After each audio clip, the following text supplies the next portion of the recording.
weather briefing as Hurricane Erin is making its impact along the East Coast, Atlantic City included. Before we get started, I did want to introduce everybody to Matt Gray, who is the brand new Public Safety Public Information Officer here in the great city of Atlantic City. He'll be running a lot of these conferences moving forward. And I also wanted to introduce everybody to our summer intern who's finishing up this week, Sophia Mamukari, who's going to pick it up from here. Hi, my name is Sophia Mamukari. I'm an Atlantic City resident and Harvard student and intern for the small administration. And today we're here to talk about Hurricane Erin and the upcoming weather events. I would now like to introduce the mayor of the great city of Atlantic City, Mayor Marty Small.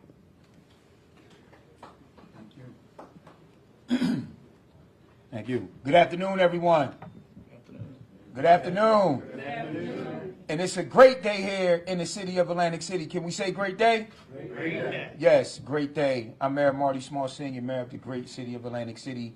And we called this press conference to inform the residents of the upcoming weather events and notify you of the severity of the situation.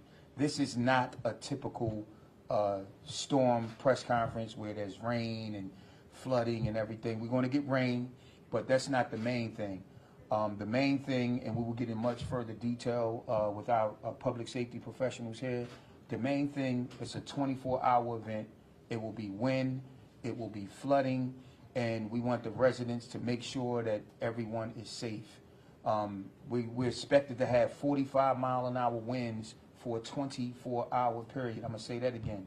We're expected to have 45-mile-per-hour winds for a 24-hour period. Flooding. Debris will be all over the place. So our public works crew, our great crew, they'll be very, very, very busy. With the flooding, as always, our friends and partners at CRDA, the Wade Parking Garage will be open from 10 a.m. tomorrow to 10 a.m. Friday, free of charge for the residents of here in the great city of Atlantic City. We have some restrictions on the beach. I'll let the Beach Patrol get into further details, but as always, we want you to take this seriously. So tomorrow is going to be a messy day and a dangerous day due to the winds and flooding. Some streets could be shut down and more, so we wanted to prepare our residents so they are prepared to deal with any actions from this storm. Thank you. And at this time, we are going to bring up the Atlantic City Office of Emergency Management Coordinator, Scott Evans. Okay, hey, thank you, Andrew. Unfortunately, the Hurricane Erin will have an impact on Atlantic City. Although Hurricane Erin is over 300 miles plus offshore, we all know it's going to do the boomerang and head back out east, which we're very thankful for that. But it will leave its mark, and we will feel the effects in the neighborhoods, and it'll probably take some real estate with it as well. So as the mayor said, we take this very serious. We are going to see some major beach erosion, and we're going to see water in the streets. So this will impact Atlantic City. This will impact our operations tomorrow, starting around 5 or 6 o'clock, as far as impacting traffic and our neighborhoods. So just to give our residents an update and some what we might expect to happen to our neighborhood in our neighborhoods will be, first of all, we're going to give you the information as per the latest information as per the National Weather Service. This is our latest briefing, which we stay up to date on every briefing that comes out. First, I'd like to talk about we were put into the flood warning. We were put into flood warning this morning, which reaches all the way up towards the top of by Sandy Hook. So it's eminent that we are going to get flooding. It's just a matter of how much and what time.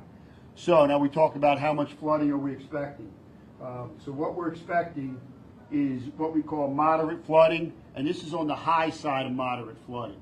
So we're going to see water in intersections and streets that we typically don't see water. You know, Atlantic City being a barrier island, we are acclimated to water being in the streets. But this is going to be a little bit more serious, and we're going to have a lot more water there, which in turn, the city is increasing its capacity or capabilities, if you will, to operate in flooded environments such as our high water vehicles and the waders, the flat bottom boats, working in task forces and keeping everybody safe throughout the event. So we are expecting it. This could also change, over the next 24 hours. This could go a little bit higher. So we're putting everybody in the highest, readiest mode that we have. So we know how high the water is going to go. An additional thing that we do in Atlantic City is we know, because flooding it happens more than we like to. So we know what neighborhoods are going to flood. We know what streets we're going to be closing, and pretty much almost exactly what time to close them streets. So some of our vulnerable neighborhoods are the over in the Bungalow Park section of Atlantic City, where we know Massachusetts Avenue was one of the lowest elevation points in the city. We start seeing water there around 5.2, 5.3, down towards the marina section of Massachusetts Avenue. We also have a very other vulnerable area, our West Side neighborhood, which is Albany Avenue, which is a typical area where the McDonald's is, where the road turns over towards Ventnor. That road is the next lowest point in Atlantic City. It starts flooding around 5.5 and 5.6, and that'll become impassable as well. Just to add to that, the Route 40, which there's very low-lying sections in Egg Harbor Township, if you will. So Egg Harbor Township will be closing Route 40 when it gets to that point. But based upon what the projections are, we are already anticipating and warning people Route 40 will be closed. In addition to that, Route 30, typically at these projections, at least one lane will close, maybe more. We'll see what happens. And a lot of this also depends on the actual direction of the wind and speed of the wind and how long. We talked about wind blowing for 24 hours. We've experienced that before. We've experienced 60-mile-an-hour winds for 24 hours, and it changes the dynamics. Just 10, 15 miles an hour could change how much water we have in different neighborhoods. So we're going to watch everything very closely. An additional neighborhood, the lower Chelsea neighborhood along Winchester Avenue, we know we're going to have 6 blocks of water there. We've experienced structure fires in flooded areas before. So again, we learn from each storm, and we increase our resources and capability so we can further service the residents and keep them out of harm's way, as well as protect the public safety responders. So in addition to the flooded areas that we have, we're expecting some additional hazards, all right, such as we talked about the beach erosion. We're going to see beach erosion. We've seen beach erosion 2 days ago. We've seen some significant waves crashing into the dunes. We're going to see more of that tomorrow night. So we're already anticipating. We've done some drone flyovers already, measuring our beach, so we have a good idea of how much beach we had before the storm and what we're going to lose. So the rip currents, the beach patrol chief will talk about some of the other stuff, some of the other safety precautions that have been taken on the beach. The flooding, we're expecting it only to be the one tide, and we'll be good. Hurricane Erin will be headed out towards the east. So flash flooding, we're going to have some rain, but we're not anticipating an overabundance amount of rain, especially rain spread over a period of time. One thing good about Atlantic City is we do drain very well, especially at low tide. High tide is a little bit different story based upon how fast the rain comes down, but we drain pretty good. We will have our pumps are working, our dewatering system, which we are increasing and enhancing very soon, but the pumps that we have will be working. So when the water does start to subside, the pumps will kick on when we hit that right threshold and help dewater the city even faster. So we're fortunate to have those pumps as well. So one thing I do want the community to be absolutely be aware, maintain situation awareness. Everyone should have a weather source. Everybody should have a place where they get their information. One thing we always stress is look out for your neighbors. The senior citizens, whether it's the senior citizen high rises or communities in the neighborhoods, look out for the elderly, and make sure that they're taken care of. We want you to know, you should know if your area floods, know your zones, know your evacuation zones. If you need to evacuate, have a plan. Contact friends or family members, where are you going to go? Let somebody know where you're at. Make sure to take care of your pets. It's one thing we sometimes we miss a lot is taking care of your pets. It's not always the easiest thing. Should you have to go to a shelter, that's something you don't want to do. Make arrangements, have a place to go, especially with your pets. Time to remind everybody, Have an emergency action kit. Have an emergency, not only emergency plan, but have an emergency kit, that's going to have your water, it's going to have food, it's going to have your basic rationings in it, it's going to have your medication, it'll have flashlights, batteries, a radio to stay informed. So it's important to assemble a kit. And there's lots of information about what you can put in your emergency kits on ready.gov. Ready.gov has a phenomenal amount of information on what you can put in your emergency kits based upon your needs in your areas. So, in addition to that, I would just like to finish with check on your neighbors. Just please check on your neighbors. We're not going to need to evacuate in this case, but be ready and be prepared for the event. Stay safe. Thank you. And next, for an update on the conditions on the beach and bathing restrictions, we're going to bring up our Chief of the Atlantic City Beach Patrol, Steve Downey. Hey, how you doing? So currently, right now down on the beach, we are experiencing some severe beach erosion. Last night's high tide started it, and we expect it tonight as well as through tomorrow. So we have bathing restrictions in place. There is going to be no swimming in Atlantic City throughout tomorrow. We're going to reassess on Friday when the sun comes back out and see what we're left with wave-wise and rip current-wise. Right now, the rip current is about as bad as they can get, and we expect that to continue through the next couple of days. Again, we're going to reassess Friday and hopefully get the water back open. It will be restrictions in place, but we're hoping to get it back open for the weekend for all the visitors. Like I said, as far as the erosion is pretty significant right now, and we expect it to get only worse in the next 2 days. Thanks. And next up, we're going to bring up the Chief of the Atlantic City Police Department, Chief James Sarkos. Good afternoon, everyone. My name is Jim Sarkos. I'm the Chief of the Atlantic City Police Department. As this storm approaches, we've been working very closely with our counterparts from the Fire Department, from the Office of Emergency Management, from the Beach Patrol, from Public Works, and the City Administration. I can tell you that our high water vehicles have been serviced and are ready to go.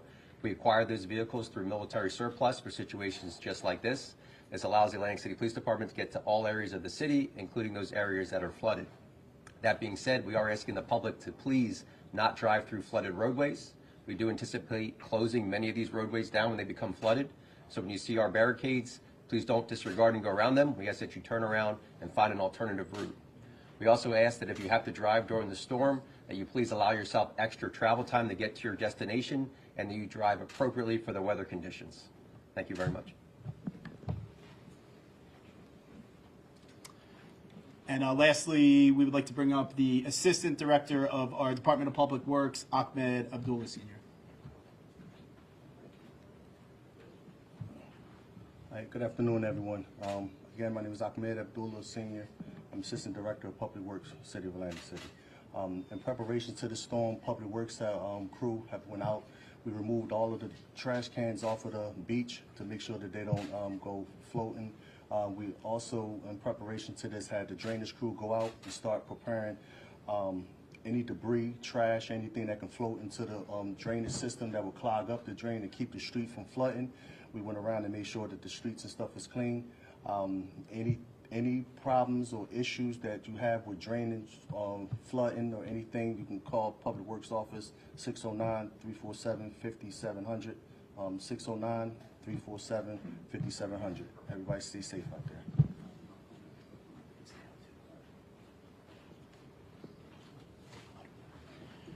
And then before we take questions from the media, we do also want to remind our residents for notifications sent right to your phone. We ask everybody to go to the acnj.gov website. On there, you'll see AC alerts. Click on that and you can sign up. You can get email notifications, text messages, calls if need be. And stay informed, as well as follow us on our social pages, Facebook, Instagram, and X. Now, are there any questions from the media? Can you talk to us about where specifically the severe erosion is happening? All the uptown, I'm sorry. It's primarily in the uptown beaches in front of Ocean, in front of Hard Rock, the Showboat, and resorts right now is the work of it. Looking forward, I mean, you have 2 weekends left, right? You have this weekend and Labor Day. Is that going to be able to be reopened for the rest of the season? What does that look like? Sure. I mean, we'll be able to reopen it. It's just, like I said, we got to wait and see what the riptide situation is, which is, again, in those areas, we've already experienced a lot of issues with those this summer. So we'll just reassess, and if we have to put some restrictions, we will, but I fully intend on opening back up everything as soon as this is done. I know that it was mentioned that there's no swimming. Is there any concern in regards to surfers? Because, I mean, they live for this type of stuff with the large waves. Is there any concern about them being out there? It's a slippery slope with surfers. We try to maintain any experienced surfers only are the ones we let out, and we tend to know most of them, if not all of them. But again, that could be, some do slip out, but for the most part, they control themselves. Chief, you said the no swimming, but in some of the beaches, the water is already being cut all the way to the dune. Will you be kind of telling people, hey, you might not even want to go get your feet in the sand at this point? Yeah, right now we have limited crews out there right now that are proactively talking to everybody that's coming down there and letting them know. And I mean, for the most part, right now, people have been very accommodating and understandable.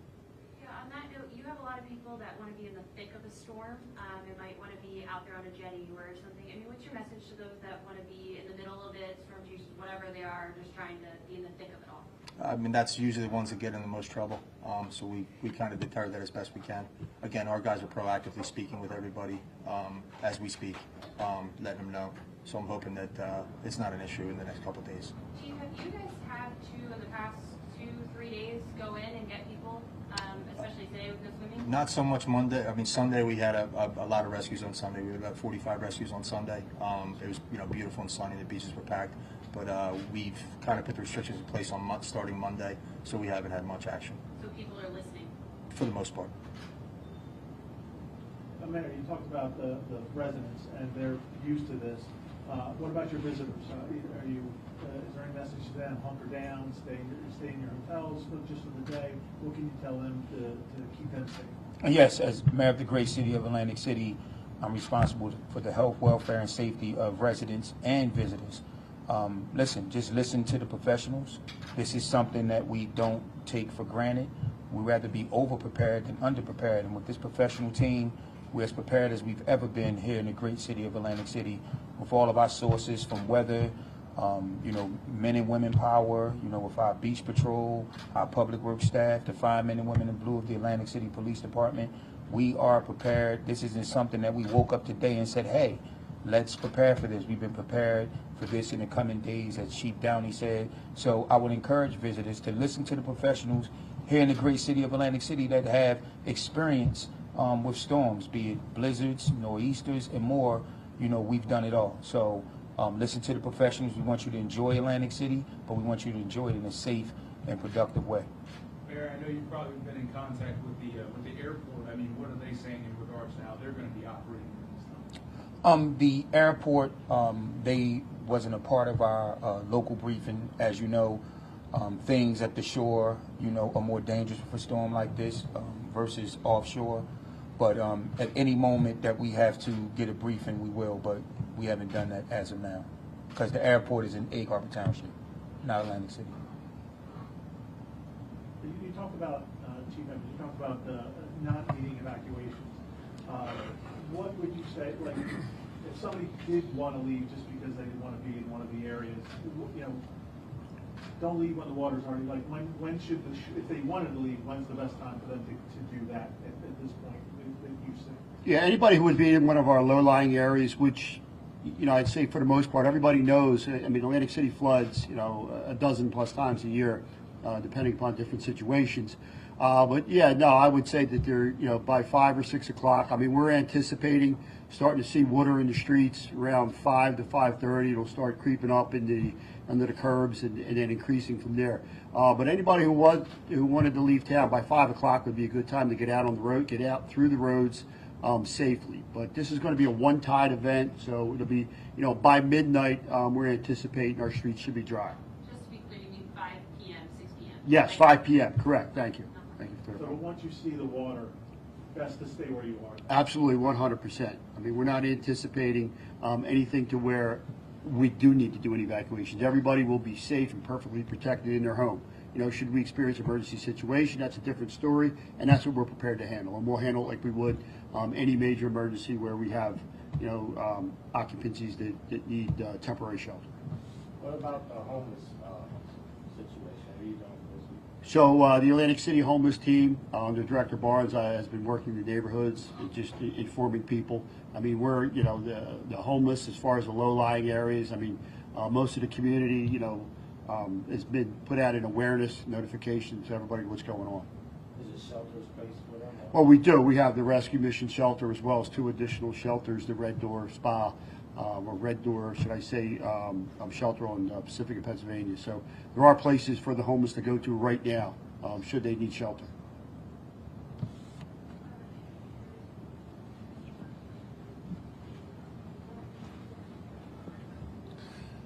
Thanks everybody for coming, and have a great day. Again, my name is Matt Duffy. I'm the new Public Safety, Public Information Officer.